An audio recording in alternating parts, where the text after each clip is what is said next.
આરસીબીની ટીમે લોકસભા ચૂંટણી પર્વમાં જોડાવા માટે અપીલ કરી છે। જી હા, આરસીબીની ટીમે ક્રિકેટના અંદાજ મુજબ મતદારોને જાગૃત કરવા અપીલ કરી છે। કહ્યું કે આઈપીએલમાં જેમ એક વિકેટનું મહત્વ ચૂંટણીમાં તેમ એક મતનું મહત્વ છે। કહી શકાય ખેલાડીઓ દ્વારા કહેવામાં આવી રહ્યું છે કે મારો એક વોટ દેશ માટે।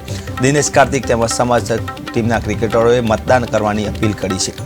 તો કહી શકાય કે ખેલાડીઓ દ્વારા એક મતનું મહત્વ સમજાવ્યું છે। જેમ ક્રિકેટ મેચમાં એક કહેવાય કે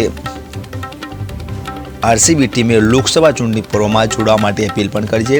ક્રિકેટના અંદાજ મુજબ મતદારોને જાગૃત કરવાનો પ્રયાસ પણ કરવામાં આવી રહ્યો છે। એક જેમ આઈપીએલમાં એક વિકેટનું મહત્વ હોય છે તેમ ચૂંટણીમાં એક મતનું મહત્વ હોય છે તેવું તેમણે કહ્યું છે। રાજ કહી શકાય કે દિનેશ કાર્તિક તેમજ સમસ્ત ટીમના ક્રિકેટરોએ મતદારોને મતદાન કરવા અપીલ કરી છે અને તમારો એક પવિત્ર મત તમે આપો તેવી અપીલ કરી છે। જેમ મેચમાં એક વિકેટનું મહત્વ હોય છે તેમ એક ચૂંટણીમાં એક મતનું મહત્વ હોય છે અને તે મતનો ઉપયોગ કરવાની અપીલ પણ કરાઈ છે।